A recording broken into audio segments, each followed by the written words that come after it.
Heart attack ಅನ್ನೋ ಹೆಮ್ಮಾರಿ ಹುಟ್ಟಿಸಿರೋ ಭಯ ಅಷ್ಟಿಷ್ಟಲ್ಲ. ಏನ್ ತಿನ್ನೋದು ಏನ್ ಬಿಡೋದು ಅಂತ ಜನ ಟೆನ್ಷನ್ ಆಗಿದ್ದಾರೆ. ಇದೇ ಹೊತ್ತಲ್ಲೇ ಉಪ್ಪು ಸಕ್ಕರೆಯು ಅಪಾಯಕಾರಿ ಅನ್ನೋ ಸುದ್ದಿ ಕೂಡ ಹೊರಬಿದ್ದಿದೆ. ಇದರ ಬೆನ್ನಲ್ಲೇ ಇವತ್ತೊಂದೇ ದಿನ 7 ಮಂದಿ ಹೃದಯಾಘಾತಕ್ಕೆ ಬಲಿಯಾಗಿದ್ದಾರೆ.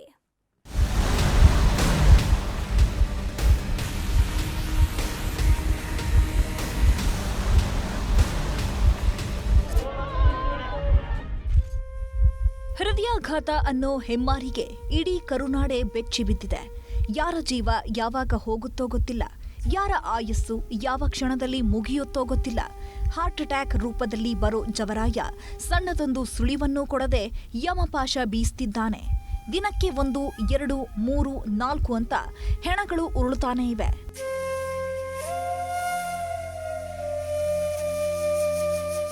ವೈದ್ಯರಿಗೂ ಜೀವ ಉಳಿಸಿಕೊಳ್ಳೋದಕ್ಕೆ ಆಗ್ತಿಲ್ಲ, ಪ್ರಾಣ ಉಳಿಸಿಕೊಳ್ಳೋದಕ್ಕೆ ಏನ್ ಸರ್ಕಸ್ ಮಾಡಿದ್ರೂ ಸಾಧ್ಯವಾಗ್ತಿಲ್ಲ. ಹೀಗಾಗಿಯೇ ಇಡೀ ಕರುನಾಡಲ್ಲಿ ಹಾರ್ಟ್ ಅಟ್ಯಾಕ್ ಕಾರ್ಮೋಡ ಆವರಿಸಿದೆ. ಹೃದಯಾಘಾತಕ್ಕೆ ಜೀವನ ಶೈಲಿ ಹಾಗೂ ಆಹಾರ ಪದ್ಧತಿಯೇ ಪ್ರಮುಖ ಕಾರಣ. ಜಂಕ್ ಫುಡ್ ಅಂತ ಹೋದ್ರೆ ಜೀವಕ್ಕೆ ಕುತ್ತು ಬರೋದು ಗ್ಯಾರಂಟಿ. ಜನರಿಗೆ ಏನ್ ತಿನ್ನೋದು ಏನ್ ಬಿಡೋದು ಅನ್ನೋ ಟೆನ್ಷನ್ ಶುರುವಾಗಿದೆ. ಇಂಥ ಹೊತ್ತಲ್ಲೇ ಮತ್ತೊಂದು ಆಘಾತಕಾರಿ ಅಂಶ ಬಯಲಾಗಿದೆ. ಹೃದಯಾಘಾತಕ್ಕೆ ಅತಿಯಾದ ಉಪ್ಪು ಹಾಗೂ ಸಕ್ಕರೆನೂ ಕಾರಣನಾ ಅನ್ನೋ ಅನುಮಾನ ಶುರುವಾಗಿದೆ. ಅತಿಯಾದ ಉಪ್ಪು ಸಕ್ಕರೆಯಿಂದ ಜೀವಕ್ಕೆ ಕುತ್ತು. ತಜ್ಞ ವೈದ್ಯರ ವರದಿಯಲ್ಲಿ ಬಯಲಾಯಿತು ಕರಾಳ ಸತ್ಯ.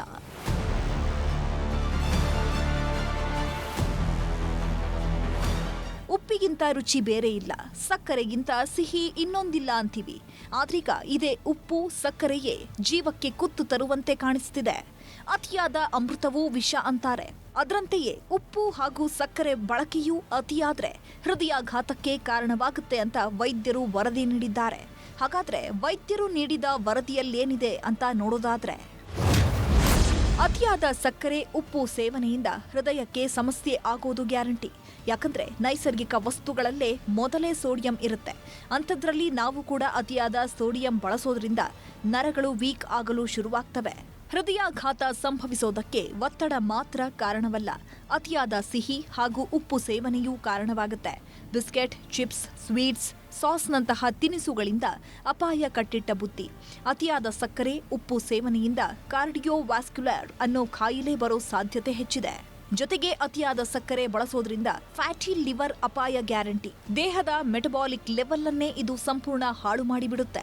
ನಿತ್ಯ 10% ಕ್ಯಾಲರಿಗಿಂತ ಹೆಚ್ಚು ಸಕ್ಕರೆ ಸೇವಿಸಬಾರದು. ದೇಹಕ್ಕೆ ಉಪ್ಪಿನಂಶ ಅಗತ್ಯ, ಆದರೆ ಅತಿಯಾದ್ರೆ ಜೀವಕ್ಕೆ ಕುತ್ತು ಬರೋದು ಖಾಯಂ.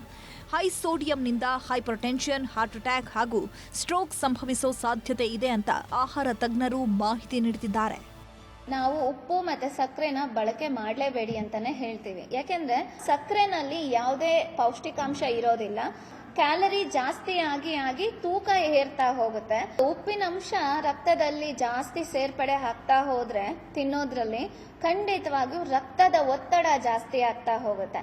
ರಕ್ತದ ಒತ್ತಡ ಜಾಸ್ತಿ ಆದ್ರೆ ನಮ್ಮ ಹೃದಯಕ್ಕೂ ಕೂಡ ಅದು ಹಾನಿಕಾರಕ ಆಗಿರುತ್ತೆ.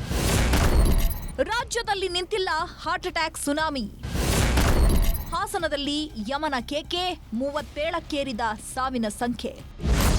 ಹಾಸನ ಜಿಲ್ಲೆಯಲ್ಲಿ ಗೆದ್ದಿರೋ ಹಾರ್ಟ್ ಅಟ್ಯಾಕ್ ಹೆಮ್ಮಾರಿ ಇಡೀ ಜಿಲ್ಲೆ ಜನರನ್ನೇ ಕಂಗೆಡಿಸಿದೆ. ಮೇಲಿಂದ ಮೇಲೆ ಜನರ ಜೀವ ಹೋಗ್ತಾ ಇದ್ರು, ಯಮನ ರಣಕೇಕೆ ಮಾತ್ರ ನಿಂತಿಲ್ಲ. ಹಾಸನ ಜಿಲ್ಲೆಯಲ್ಲಿ ಇವತ್ತು ಕೂಡ ಹೃದಯಾಘಾತಕ್ಕೆ ವ್ಯಕ್ತಿಯೊಬ್ಬರು ಬಲಿಯಾಗಿದ್ದಾರೆ. ಹೊಳೆನರಸೀಪುರ ತಾಲೂಕಿನ ಕೊಂಗಲಬೀಡು ಗ್ರಾಮದ ಆನಂದ್ ಅನ್ನೋರು ನಿನ್ನೆವರೆಗೂ ಚೆನ್ನಾಗಿಯೇ ಇದ್ರು. ರಾತ್ರಿ ಊಟ ಮಾಡಿ ಮಲಗಿದವರಿಗೆ ರಾತ್ರಿ 4 ಗಂಟೆ ಸುಮಾರಿಗೆ ಎದೆ ನೋವು ಕಾಣಿಸಿಕೊಂಡಿದೆ. ಹೀಗಾಗಿ ಆಸ್ಪತ್ರೆಗೆ ಹೋಗೋದಕ್ಕೆ ರೆಡಿ ಆಗುವಷ್ಟರಲ್ಲಿ ಪ್ರಾಣಪಕ್ಷಿ ಹಾರಿ ಹೋಗಿದೆ. ಇದರೊಂದಿಗೆ ಕಳೆದ 1.5 ತಿಂಗಳಲ್ಲೇ ಹಾಸನ ಜಿಲ್ಲೆಯಲ್ಲಿ 37 ಮಂದಿ ಹೃದಯಾಘಾತಕ್ಕೆ ಬಲಿಯಾದಂತಾಗಿದೆ. ಹಾಸನದಲ್ಲಿ ಮೇಲಿಂದ ಮೇಲೆ ಹೃದಯಾಘಾತ ಸಂಭವಿಸ್ತಾ ಇರೋದ್ರಿಂದ ಉಸ್ತುವಾರಿ ಸಚಿವ ರಾಜಣ್ಣ ಆರೋಗ್ಯಾಧಿಕಾರಿಗಳ ಜೊತೆ ಮಹತ್ವದ ಸಭೆ ನಡೆಸಿದ್ರು. ಈ ವೇಳೆ ಮಾತನಾಡಿದ ರಾಜಣ್ಣ, ಯುವ ವಯಸ್ಸಿನವರು ಸಾವಿಗೀಡಾಗ್ತಾ ಇರೋದು ಬೇಜಾರಿನ ಸಂಗತಿ. ಸರ್ಕಾರ ಕೂಡ ಈ ಬಗ್ಗೆ ಮುಂಜಾಗ್ರತಾ ಕ್ರಮ ಕೈಗೊಳ್ಳುತ್ತಿದೆ. ಶಾಲಾ ಮಕ್ಕಳಿಗೆ ತಪಾಸಣೆ ನಡೆಸಲು ಸೂಚನೆ ನೀಡಿದ್ದೇನೆ ಅಂದ್ರು. ಹಾಸನ ಜಿಲ್ಲೆನಲ್ಲಿ ನಾವು ಈಗಾಗಲೇ ಮಕ್ಕಳಿಗೆ ತಪಾಸಣೆ ಮಾಡಿಸ್ತಕ್ಕಂಥದ್ದು ಕಡ್ಡಾಯ ಮಾಡಿ 15 ದಿವಸದಲ್ಲಿ ನಮ್ಮ ಜಿಲ್ಲೆಯಲ್ಲಿ ಇರ್ತಕ್ಕಂಥ ಪ್ರೈಮರಿ ಶಾಲೆಯಿಂದ ಹಿಡಿದು ಹೈಸ್ಕೂಲ್ ವರೆಗೆ ಎಲ್ಲಾ ಮಕ್ಕಳಿಗೂ ಕೂಡ ಕಡ್ಡಾಯವಾಗಿ ತಪಾಸಣೆ ಮಾಡಿಸೋ ಜೊತೆಗೆ ವಿಶೇಷವಾಗಿ ಕಾರ್ಡಿಯಾಲಜಿ ಅವರು ಕೂಡ ಅದನ್ನ ಒಂದು ಸೇರಿಸಿ ಮಾಡೋ ರೀತಿ ಏನಾದ್ರು ಮಾಡಬೇಕು ಅಂತ ಹೇಳಿ ಈಗಾಗಲೇ ತೀರ್ಮಾನ ಮಾಡಿದ್ವಿ. ಹಾಸನ ಮಾತ್ರವಲ್ಲ, ಚಿಕ್ಕಮಗಳೂರು ಜಿಲ್ಲೆಯಲ್ಲೂ ಹೃದಯಾಘಾತ ಪ್ರಕರಣಗಳು ಹೆಚ್ಚಾಗ್ತಿವೆ. ಇವತ್ತು ಒಂದೇ ದಿನ ಇಬ್ಬರು ಹೃದಯಾಘಾತಕ್ಕೆ ಬಲಿಯಾಗಿದ್ದಾರೆ. ಮೂಡಿಗೆರೆ ತಾಲೂಕಿನ ಬೆಳಗೋಡು ಗ್ರಾಮದ ಮೀನಾಕ್ಷಿ ಅನ್ನೋರು ತೀವ್ರ ಜ್ವರದಿಂದ ಬಳಲ್ತಾ ಇದ್ರು. ಹೀಗಾಗಿ ಸರ್ಕಾರಿ ಆಸ್ಪತ್ರೆಗೆ ಕರ್ಕೊಂಡು ಹೋಗ್ತಿರುವಾಗಲೇ ದಾರಿ ಮಧ್ಯದಲ್ಲೇ ಹೃದಯಾಘಾತಕ್ಕೆ ಕೊನೆಯುಸಿರೆಳೆದಿದ್ದಾರೆ. ಇನ್ನು ಬಿ ಹೊಸಳ್ಳಿ ಗ್ರಾಮದ 75 ವರ್ಷದ ಸುಮಿತ್ರೇಗೌಡ ಅನ್ನೋರು ಸಹ ಮನೆಯಲ್ಲೇ ಕುಸಿದು ಬಿದ್ದು ಪ್ರಾಣ ಬಿಟ್ಟಿದ್ದಾರೆ. ಪಶ್ಚಿಮ ಬಂಗಾಳದಲ್ಲಿ ಕಾರ್ಯನಿರ್ವಹಿಸುತ್ತಿದ್ದ ಗೌರಿಬಿದನೂರು ತಾಲೂಕಿನ ತೊಂಡೇಬಾವಿ ಗ್ರಾಮದ ಯೋಧ ಗಂಗಾಧರಪ್ಪ ಹೃದಯಾಘಾತದಿಂದ ಪ್ರಾಣ ಬಿಟ್ಟಿದ್ದಾರೆ. 30 ವರ್ಷಗಳಿಂದ ಐಟಿಬಿಪಿ ಯೋಧನಾಗಿ ಸೇವೆ ಸಲ್ಲಿಸುತ್ತಿದ್ದ ಗಂಗಾಧರಪ್ಪ ನಿನ್ನೆ ರಾತ್ರಿ ಮನೆಯವರಿಗೆ ಫೋನ್ ಮಾಡಿದ್ರಂತೆ. ನಂತರ ಮಲಗಿದವರು ಬೆಳಗಾಗೋದ್ರೊಳಗೆ ಉಸಿರು ನಿಲ್ಲಿಸಿದ್ದಾರೆ.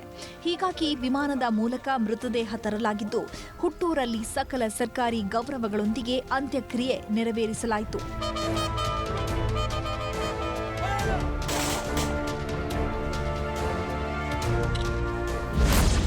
ಯಾದಗಿರಿ ತಾಲೂಕಿನ ಶೆಟ್ಟಿಗೇರ ಗ್ರಾಮದಲ್ಲೂ ಹೃದಯಾಘಾತಕ್ಕೆ ಜೀವವೊಂದು ಹೋಗಿದೆ. ಮೊಹರಂ ಹಬ್ಬದ ಸಂಭ್ರಮದಲ್ಲಿಯೇ 44 ವರ್ಷದ ಹಳೆಪ್ಪ ಪೂಜಾರಿ ಅನ್ನೋರು ಪ್ರಾಣ ಬಿಟ್ಟಿದ್ದಾರೆ. ಅಲಾಯಿ ದೇವರ ಸೇವಕರಾಗಿದ್ದ ಹಳೆಪ್ಪ ಪೂಜಾರಿಗೆ ಇದ್ದಕ್ಕಿದ್ದಂತೆ ಎದೆನೋವು ಕಾಣಿಸಿಕೊಂಡಿದೆ. ಹೀಗಾಗಿ ಆಸ್ಪತ್ರೆಗೆ ಕರ್ಕೊಂಡು ಹೋಗೋದ್ರೊಳಗೆ ಪ್ರಾಣಪಕ್ಷಿ ಹಾರಿ ಹೋಗಿತ್ತು. ಚಾಮರಾಜನಗರದಲ್ಲಿ ಹೃದಯಾಘಾತಕ್ಕೆ ಮತ್ತೊಂದು ಬಲಿಯಾಗಿದೆ.